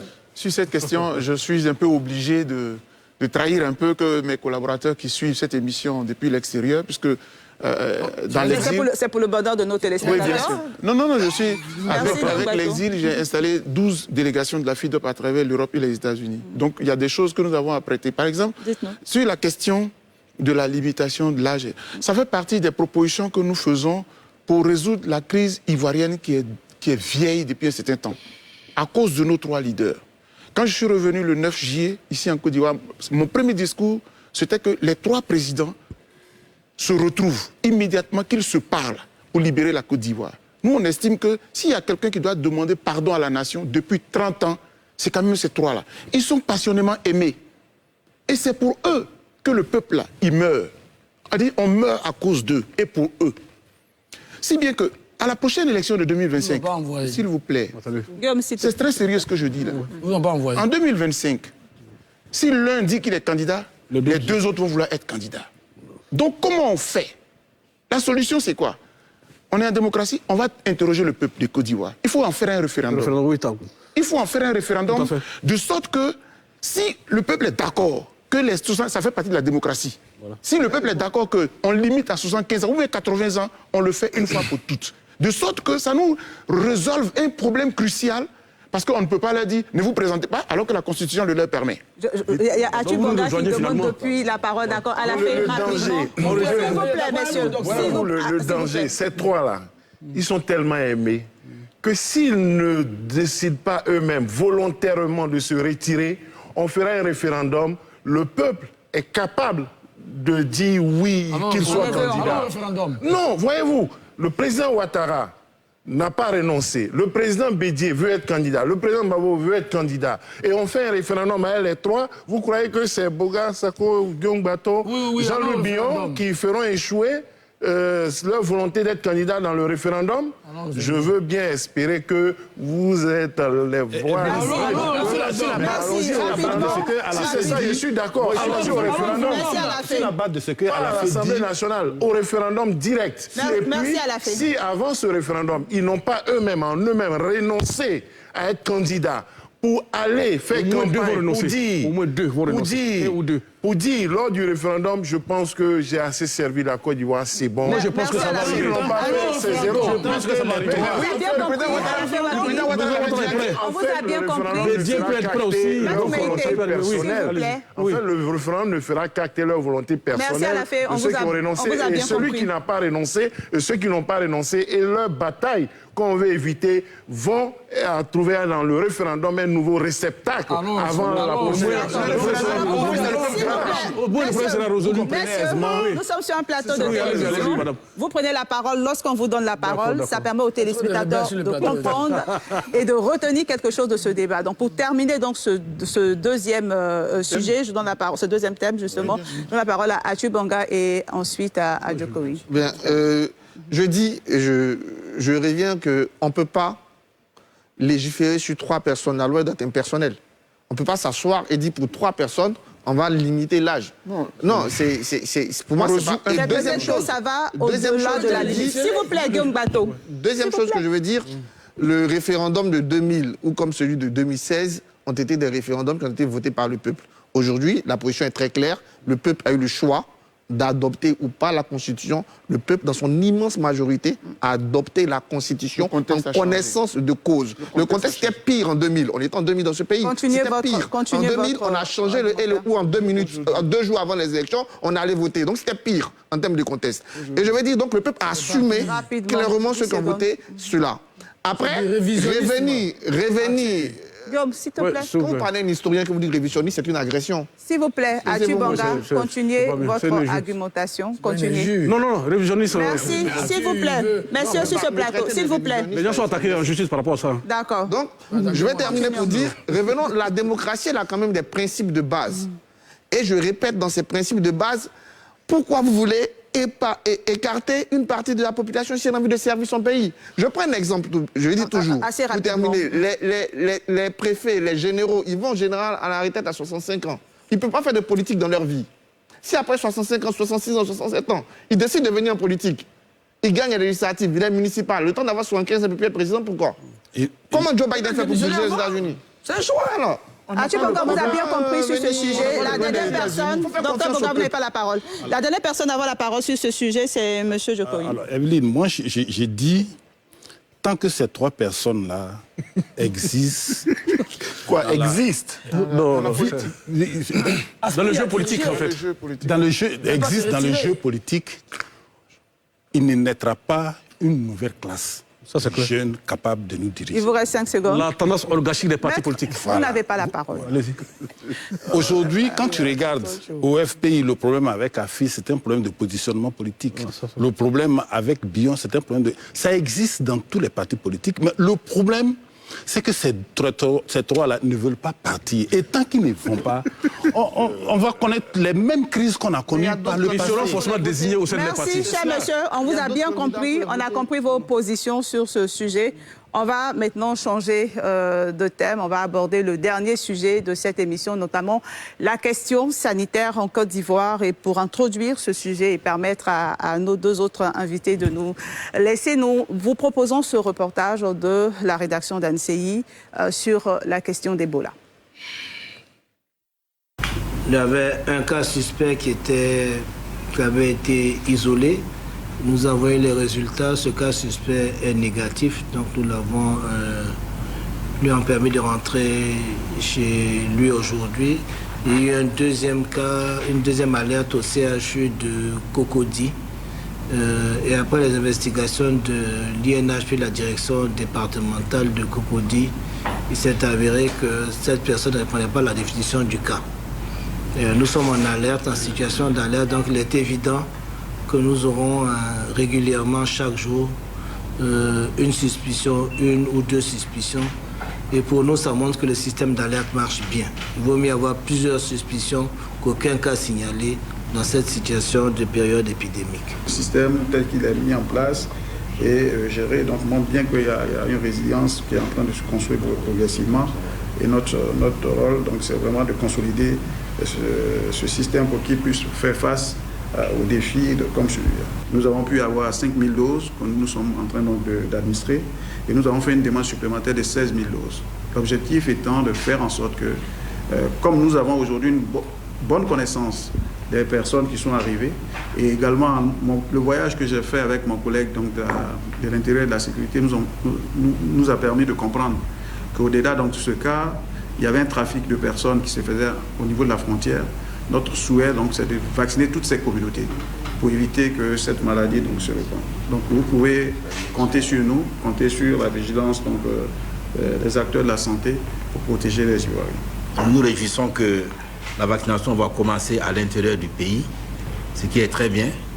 Et nous avons des staffs techniques mobilisés qui vont accompagner les vaccins. Ils sont déjà prêts pour aller au même titre qu'on avait pu donner un briefing ici à Abidjan. Ils vont continuer la même chose pour accompagner les vaccins à l'intérieur du pays et pouvoir orienter les acteurs qui vont administrer ces vaccins-là. Et pour aborder donc ce dernier sujet de ce soir, nous recevons sur le plateau 2 experts en la matière. Il s'agit du professeur Beignet Bivro. Bonsoir professeur. Bonsoir madame. Vous êtes le directeur de l'INHP. Merci d'être là. Et docteur Anissé Izon, également historien de la santé à l'université Alassane Ouattara. Merci d'être avec nous. Je vais commencer rapidement par le professeur Beignet en raison du temps qui nous reste sur ce plateau. Dites-nous comment se présente la situation d'Ebola en Côte d'Ivoire. Alors la situation à l'heure actuelle, c'est une situation que je traiterai de stable pour l'instant. Nous avons eu un cas depuis le 14 août 2021 et jusqu'à présent c'est le seul cas que nous avons qui est confirmé au niveau du laboratoire. Les autres cas étaient des cas suspects, on appelle de 4 cas suspects, mais ces cas ont été analysés et ils sont revenus tous négatifs. On peut revenir sur la déclaration du représentant de l'OMS. On a annoncé des chiffres en semaine. Il y a eu beaucoup de chiffres. C'était parlé de 49 cas contacts, de 50 cas contacts. Qu'est-ce que vous pouvez nous dire sur les cas contacts? Déjà, c'est quoi le cas contact? Justement, la question, c'est quoi un cas contact? Le cas contact, c'est la personne qui a vécu avec la personne qui est tombée malade, soit dans son environnement, ou bien qui a eu, dans le cadre des soins, à le toucher. Par exemple, la malade est passée au CHU de Cocody, donc il y a eu un personnel qui s'est occupé d'elle. Donc ceux-là, c'est des contacts. Je préfère dire plutôt sujet contact. Sujet contact, ok. Voilà. Et dans une clinique privée aussi, elle est passée là, il y a le personnel qui s'est occupé d'elle, donc ceux-là aussi, c'est des sujets contacts. Mais en plus des sujets contacts, il y a le contact des contacts. Dans le principe de la vaccination contre cette maladie. On va y revenir tout à l'heure. Ok, d'accord. Docteur Anissé Zouran, vous qui avez longtemps travaillé sur la question d'Ebola, notamment en Guinée, comment vous analysez la situation de la Côte d'Ivoire? Comment vous la percevez? Merci. Je crois que le professeur l'a dit, la situation de la Côte d'Ivoire, elle est stable et on se réjouit en fait de la promptitude avec laquelle la situation a été traitée. Alors, est-ce qu'il faut être inquiet? Est-ce qu'il faut craindre le pire, comme a été annoncé dans le sujet? Dites-nous. Je pense que, alors non, mais attention. Non, pourquoi? Parce que la situation est différente de ce qui s'est passé en Guinée en 2014-2013. Pour quelles raisons? La première raison, c'est que scientifiquement, il y a eu des avancées. Scientifiquement, il y a eu des avancées. Aujourd'hui, il y a un vaccin qui a été développé, Ervebo, qui a été développé par MEX, qui permet, bien entendu, de vacciner les personnes contacts. Donc, sur ce point, il n'y a pas trop de crainte à avoir. Deuxième, en Guinée, ce qui s'était passé, c'est que le cas index, donc le premier cas, est décédé le 28 décembre, mais l'épidémie a été remarquée à la mi-mars. Donc, il y a eu 3 mois où il y a eu une défaillance en fait, du système de contrôle. Dans le cas ivoirien, le premier cas a tout de suite été repéré et pris en charge. En fait. Donc, la situation ivoirienne n'est même pas inédite, parce que ça s'est passé en 2014, pendant l'épidémie de Ebola, ça s'est passé avec le Sénégal. Le Sénégal, le Mali ont eu un cas, ils l'ont traité promptement et ça s'est calmé. Bien entendu, il n'y a pas eu de réplique d'épidémie, il n'y a pas eu de contamination. Bien entendu, dans ce cas-là. Professeur Beignet, avant d'avancer à ma prochaine question, donnez-nous des nouvelles, avons-nous des nouvelles de la jeune Guinéenne, de ce premier cas, comment se porte-t-elle? Je dirais qu'elle se porte bien. Mais, comme il a dit tout à l'heure, il faut être prudent. Elle se porte bien parce qu'elle a émergé de son coma, du coma, donc elle arrive à parler. Ça, il y a une évolution qui est favorable. Mais il faut rester prudent, il faut la surveiller surtout pendant les 21 jours. Merci, professeur Beignet. Alors, la question que je vais poser maintenant et qui s'adresse certainement à toutes les personnes qui sont sur ce plateau, notamment les journalistes, c'est comment Ebola a pu rentrer en Côte d'Ivoire alors que les frontières terrestres officiellement sont fermées. Quel est votre avis? Alafé Wakili? On l'a dit, le ministre a dit, il y a des pistes et aux frontières, il y a des voyageurs qui transitent dans les villages en se faisant peut-être passer pour des riverains. De façon illégale, alors? Oui, bon, de façon illégale. Ils traversent en se faisant passer pour des riverains. Mais il semble aussi qu'il y a aussi une grosse circulation qui se fait à base peut-être de marchandises, des dérogations ou autres. Il faut tracer ça. Mais en même temps, l'autre question qu'on se pose, c'est alors qu'il y a eu Ebola, comme il a dit, il y a eu des pics, il y a eu ça en Guinée pendant plusieurs années. Tout a été fait pour qu'on n'ait pas la maladie. Au moment où la Guinée est en train d'en être débarrassée, comment se fait-il que ça se constate ici? En Côte d'Ivoire. Là aussi, c'est la question aux experts présents. Le professeur Beignet va certainement y répondre. Guillaume Bateau. Oui, la question est tout à fait indiquée. Mais rendez-vous à nos frontières. La Côte d'Ivoire est l'un des pays qui a les frontières les moins matérialisées, en tout cas avec ses pays voisins. Quand vous allez au Ghana, vous avez quasiment, je n'ai pas fait toutes les postes frontières du Ghana avec la Côte d'Ivoire, mais quand vous allez avec les autres pays, Burkina, Mali, moi je suis proche de la Guinée, de dernière année, on n'est pas très loin de la Guinée, mais entre Guizereux et Kouagbouedougou, les gens vont au champ et viennent comme si de rien n'était. Donc la question de la matérialisation de nos frontières est une question centrale. Et ça, il faut vraiment qu'au-delà de la crise sanitaire d'Ebola et des autres crises, il faut que nos autorités s'en occupent. On en a parlé longuement. Nos frontières n'existent quasiment pas. Chacun peut aller et venir. En tout cas, dans la région d'où je suis originaire, à la sous-préfecture de Dalleux, qui fait frontière avec la Guinée, vers Sipilou, les gens vont au champ en Guinée, ils viennent à la maison le soir, tranquillement. Et c'est de temps en temps que la brigade de Danané se rappelle qu'il y a des activités à mener. Ils viennent parfois par des routes non praticables. Donc, c'est logique, c'est compréhensible. Cette jeune Guinéenne, elle peut être une de mes cousines qui est venue à Abidjan, tranquillement. Merci, Diombato. Achu Banga. J'aimerais insister quand même. C'est vrai, il y a le défi énorme des frontières, mais sur ces dernières années, notamment sur ces 2-3 dernières années, on a multiplié les postes frontières. Justement, tu parlais de Sipilou. Aujourd'hui, il y a un poste frontière à Sipilou. Ah oui. Voilà. Donc, que ce soit au Djéné ou dans le nord de la Côte d'Ivoire, un projet entre le ministère de l'Intérieur et de la Sécurité et l'OIM, financé par l'Union européenne, nous a permis de renforcer la présence des postes aux différentes frontières. Je pense qu'on a 7 ou 8 postes maintenant et ça va monter en puissance. Mais derrière, il y a le côté social de nos vies. Vous savez, nos peuples se retrouvent de part et d'autre. Comme il a dit, c'est peut-être sa cousine. En plus, les voies sont surveillées toute sa frontière. C'est énorme. Les gens des pistes pour contourner les trucs. Mais, deuxième chose à dire, c'est que depuis l'incident, la reprise en Guinée, on faisait des campagnes de sensibilisation. Moi-même, j'étais sur le terrain au mois de février-mars de cette année pour rappeler, justement à Danané, on était ensemble, Guillaume, pour rappeler avec le préfet, le commandant de brigade, le commandant de compagnie pour travailler avec les populations. Après, cela n'empêche pas, malgré tout ce qu'on peut mettre comme mesure d'avoir, mais des mesures sont prises. Oui, Victor Diokoy. Oui, bon, le problème, tout le monde l'a dit, c'est le problème de la perméabilité de nos frontières. Bon, c'est le fait de l'État mais c'est difficile. C'est vraiment difficile parce que, Arthur l'a dit... C'est difficile pour qui? Pour l'État? Pour l'État. Parce que à une frontière, on retrouve une famille d'un côté et de l'autre de la frontière.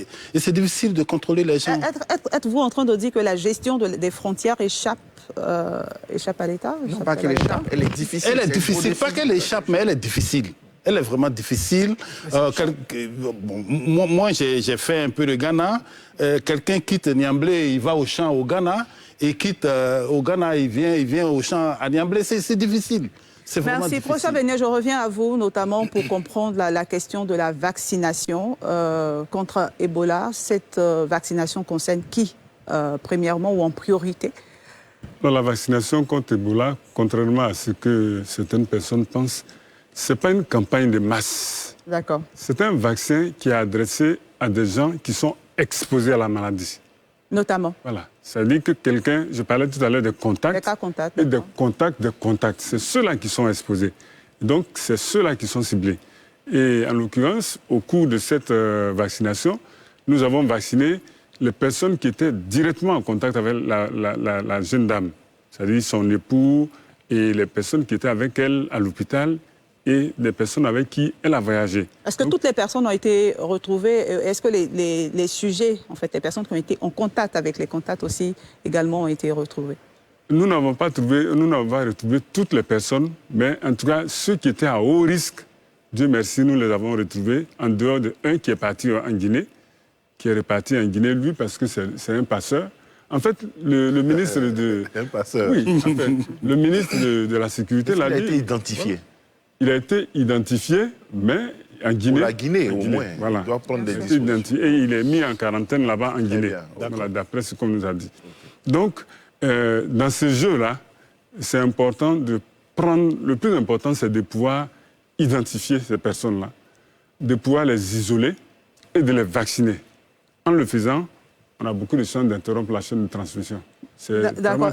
Dans cette chaîne de transmission, justement, quels sont les conseils que vous pouvez donner aux personnes qui ne sont pas concernées forcément par la vaccination, mais comment donc peut-on... Que doit-on faire, s'il vous plaît, et que doit-on faire pour éviter Ebola? Avant la population, je voulais déjà m'adresser à ces personnes que nous ne retrouvons pas. J'ai l'impression que ces personnes ont peur de se signaler. Pourtant, c'est important qu'elles se signalent parce que c'est lorsque nous allons les identifier clairement que nous pourrons les prendre en charge et c'est dans leur intérêt. Donc je leur demande... Dans l'intérêt de la population. Voilà, et de la population, bien sûr. Je leur demande en tout cas de se signaler le plus rapidement possible parce que plus vite on les prendra en charge et mieux ce sera. Donc elles peuvent appeler au 143 ou bien au niveau de leur communauté, elles peuvent se signaler soit dans les communautés religieuses ou dans les communautés syndicales pour qu'on puisse les prendre en charge. Un dispositif a-t-il été mis en place pour cette prise en charge-là? Oui, il y a un dispositif qui est mis en place. Nous avons ceux qui sont isolés dans un endroit et on leur donne à manger, on prend leur température 2 fois par jour, le matin et le soir. Et je peux vous dire que tous ceux qu'on a isolés pour l'instant, aucun n'a présenté des signes évocateurs de la maladie à virus Ebola.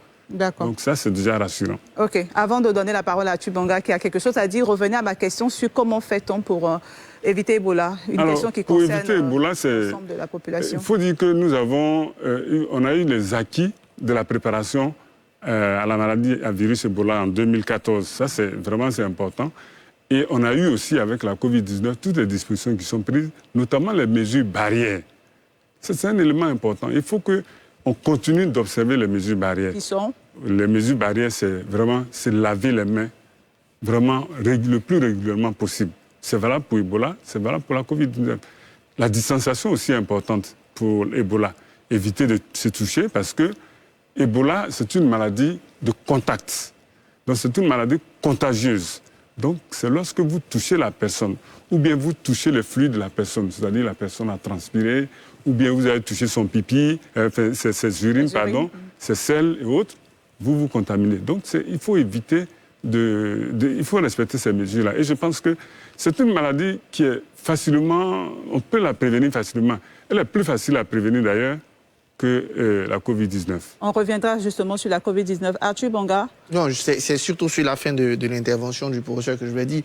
On a peut-être une maladie qui, dans son évolution, est plus gérable que la Covid par sa transmission. Je pense que là, les gestes barrières auront sans doute beaucoup plus d'importance. Et revenir aussi sur les progrès scientifiques, comme Dr Zan le disait tout à l'heure, notamment avec la vaccination, peut-être qu'ils pourront revenir là-dessus, comme c'est des spécialistes, avec la vaccination, insister sur la différence de vaccination. Ebola, pour l'instant, comme le prof l'a dit, on est sur une vaccination ciblée, mais avec le coronavirus, on a une vaccination de masse, et donc profiter de l'occasion pour inviter les gens vraiment à se faire vacciner dans ce cadre. D'accord. Alafé, vous voulez réagir? Oui. D'accord, Alafé. Au niveau des mesures, à l'époque, il y avait eu l'interdiction de la viande de brousse, là, ce n'est pas encore l'interdiction, la consommation, la chasse de la viande de brousse. Aujourd'hui, nous en sommes, et Dr Dran va le confirmer tout à l'heure, nous en sommes à un stade où la transmission n'est plus véritablement de l'animal à l'homme. La maladie est arrivée chez l'homme. La transmission maintenant, c'est d'homme à homme. C'est une transmission interhumaine. Donc on n'insiste plus trop sur la notion de ne pas manger du gibier. On peut manger ou pas? On peut manger ou pas? On peut manger, mais vraiment, ce n'est pas ça le plus important. Okay. La maladie est désormais sur l'homme. Aujourd'hui, on peut consommer la viande de brousse. Mais ce n'est pas encouragé, bien sûr, parce que quand vous allez toucher un animal qui est mort d'Ebola, évidemment, vous vous contaminez. Donc, je pense que ce n'est pas nécessaire de le faire. Ces dispositions sont toujours en vigueur, mais il ne faut pas se focaliser sur ça. Monsieur Zan. Merci, madame. Alors, ce que je souhaite rajouter, c'est qu'en plus de la définition, il faut bien comprendre, très souvent, on attend, j'ai suivi au début de l'élément, vous avez dit cas suspect, cas contact, on dit il y a 49 cas. Enfin, il y a une petite confusion parce que, bien entendu, je pense que les services de communication du ministère font un bon boulot. Et la notion de cas contact ou de cas suspect, ça, c'est pour les praticiens, si vous voulez, c'est pour les médecins, c'est pour la communauté, pour la population, on parle en général de cas alerte. Donc, on dira, par exemple, à la population, si vous avez dans votre entourage ou bien vous-même, vous avez une fièvre, je veux dire, anormale, vous prenez des médicaments ordinaires de fièvre, ça ne passe pas, vous avez des maux de tête, vous urinez, il y a du sang dedans, ou bien vous faites des selles, il y a du sang, vous appelez au 183, au 143, on va vous prendre en charge parce que c'est un cas qui alerte. Ça nous alerte et ça peut faire soupçonner un cas d'Ebola. Donc, on va vous prendre en charge. Le cas contact, comme l'a bien défini le professeur, ce sont les personnes qui ont été en contact et les personnes qui ont été en contact avec les contacts. Donc, on essaie de ratisser large pour être sûr que personne n'est sorti. La chaîne de transmission. Bien entendu. Et donc, ce sont les épidémiologistes, bien entendu, qui savent comment développer les schémas pour retrouver Y et ensuite quand ils les reçoivent à l'hôpital, ils essaient de faire le tri pour savoir qui peut être suspect ou pas. Donc les populations ont intérêt, bien entendu, à signaler. Si vous avez été contact, au Sénégal, ça s'est passé, des gens sont allés dire j'ai été cas contact, alors qu'elles n'étaient même pas cas contact. Elles sont allées dire j'ai été cas contact, les gens ont fait les examens, bon, il n'y a rien, tu retournes, parce que c'est pas tout de suite qu'on vous prend et on vous met en isolement. Non, si vous êtes cas contact, on vous reçoit, il y a un entretien, il y a un questionnaire, on vous pose des questions, à quel moment ou qu'est-ce qui s'est passé, voilà. Donc, il n'y a pas à fuir. On note bien qu'il ne faut pas avoir peur de se signaler ou de signaler un cas. La dernière question que je vais poser sur cette situation sanitaire, c'est notamment au niveau de la situation de Covid-19. On assiste à une résurgence des cas, on a eu 209 nouveaux cas hier. Qu'est-ce qui explique cette situation, professeur Beignet? Peut-on parler d'un relâchement dans le respect des mesures barrières ou d'un relâchement même dans la sensibilisation? Ce sera la dernière question et on va faire le tour de table sur ce sujet. Vous avez répondu à la question. Il y a eu un relâchement pratiquement total. Vous sortez à quel niveau, le relâchement? Au niveau des populations, les populations ne respectent pratiquement plus le port de masque. Et même le dispositif de lavage des mains, les gens ils le fréquentent très rarement. Mais il y a surtout le fait qu'il y a eu cette vague au cours des vacances. On est en vacances et il y a eu toutes ces manifestations de rassemblement de personnes, ces fêtes, ces baptêmes, ces mariages. Donc c'est des occasions, surtout en milieu clos, c'est des occasions qui sont favorables à la propagation de la maladie. Je ne pourrais malheureusement pas faire le tour de table comme je l'avais annoncé. Je vais rester avec vous, professeur Beignet et Dr Zeran. Justement, qu'est-ce que vous pouvez dire ce soir à cette population qui vous regarde? Vous avez parlé du relâchement. Nous, on a tendu notre micro à certains. On a fait un micro-trottoir sur la question. C'est on dit on a faim, on a respecté les règles barrières, on est fatigué, on a d'autres préoccupations. Qu'est-ce que vous pouvez dire ce soir à tous ceux qui nous regardent? Alors, ce que je peux leur dire, il y a des personnes qui sont convaincues que Ebola, c'est fini. Alors que là, on a la preuve que c'est pas... Covid-19. Ouais. Alors que là, on a la preuve que ce n'est pas fini. Et c'est une maladie qui évolue par vague. Et plus on va serrer, plus on va respecter les mesures, je pense que plus, mieux on luttera. Et on constate qu'avec le respect des mesures, l'intensité de la vague peut diminuer. On espère que cette fois-ci, ça va diminuer par rapport à la deuxième vague. Parce que nous en sommes en plein dans la troisième vague. Et un mot rapidement sur les vaccins. Alors le vaccin, il est efficace. Certains ont peur de se vacciner. Le vaccin, il est efficace, il est bon. Donc vraiment, j'encourage toute la population à se faire vacciner. En tout cas, ceux qui ont l'âge de se faire vacciner. Parce que le vaccin, non seulement il vous permet de réduire le nombre de décès, mais il permet également de réduire le nombre de formes graves. Figurez-vous que pratiquement 100% des décès que nous avons eus, c'est des personnes qui n'étaient pas vaccinées. Okay. Et 99% des personnes qui présentent des formes graves ou qui présentent une forme, c'est des gens qui ne sont pas vaccinés. Donc il faut qu'on se fasse vacciner. Et je pense que c'est important, c'est vraiment la porte de sortie de cette crise-là. Docteur Zeran, vous qui travaillez sur les questions sanitaires, oui. J'aimerais juste préciser pour nos téléspectateurs que le gouvernement américain a offert plus d'1 million de vaccins à la Côte d'Ivoire. Allez-y, docteur Zeran. Alors, ce qu'il faut savoir, c'est que ce qui est dangereux avec les épidémies, avec ce genre d'épidémie, c'est qu'on passe par 3 phases. Il y a d'abord la première phase de l'indifférence, si vous voulez. Il y a une nouvelle maladie, elle ne concerne pas tant la Côte d'Ivoire, les Africains. Il y a une seconde phase de peur, panique, où tout le monde essaie d'être prudent et on se rend bien compte qu'à cause en fait, des mesures qu'on multiplie, des mesures barrières qu'on multiplie, il n'y a pas de flambée épidémique. Et plus tard, on se dit, bien tiens, on résiste bien là. Donc cette épidémie-là, on l'a survendue et donc il y a un relâchement.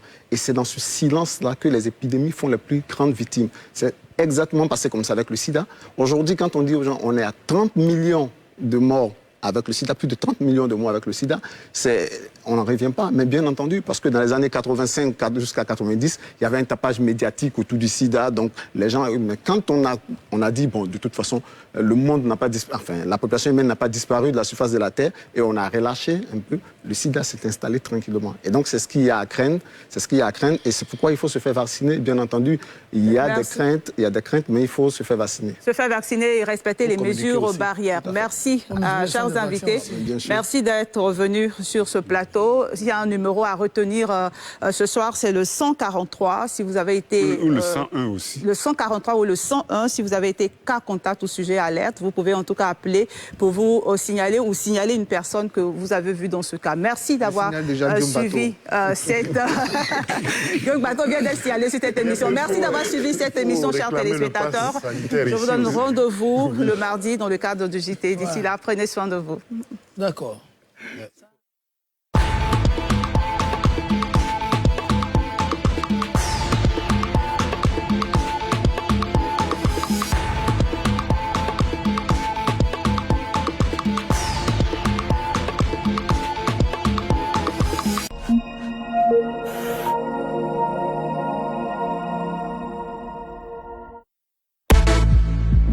Babi est doux.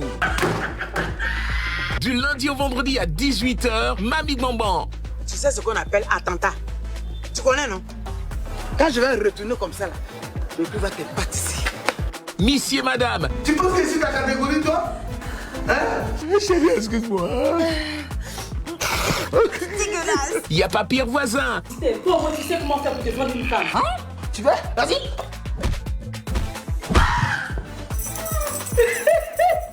Madame Tonkwi et compagnie saison 2. C'est pas ça. Il a perdu ma grand-mère.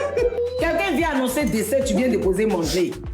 Oh, il faut prendre ça pour aller dans la cuisine là-bas. Ça fait rien, faut laisser. Ça, c'est quoi ça encore? Non, non, non, c'est toi l'homme. Va. Babi est doux. Du lundi au vendredi à 18h sur NCI, la nouvelle chaîne ivoirienne.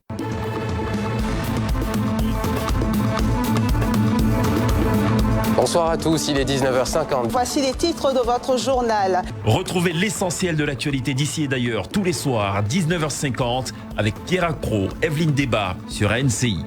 Et c'est la fin de ce journal. Merci de nous avoir suivis. Bonne suite de programme. Prenez soin de vous.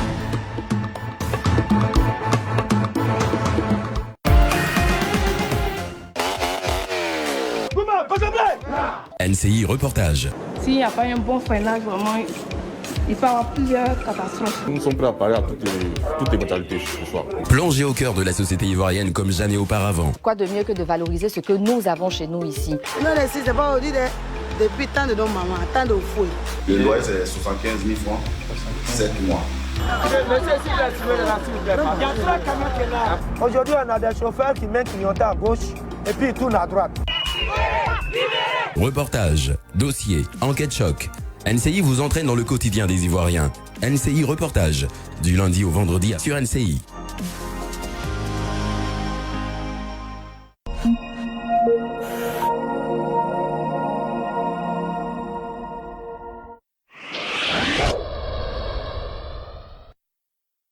Précédemment, dis-moi que c'est ce que je crois à la carte de la liberté. C'est une chanson. Et la carte est sans doute cachée dans les mots. La meilleure arme du réseau clandestin, c'est le secret. Aux yeux de la loi, c'est nous qui sommes les criminels. Je ne veux pas que James aille dans les champs. Il pourra aller où tu veux. Une fois qu'on sera dans le Nord, il nous faudra une lettre d'affranchissement pour rester libre.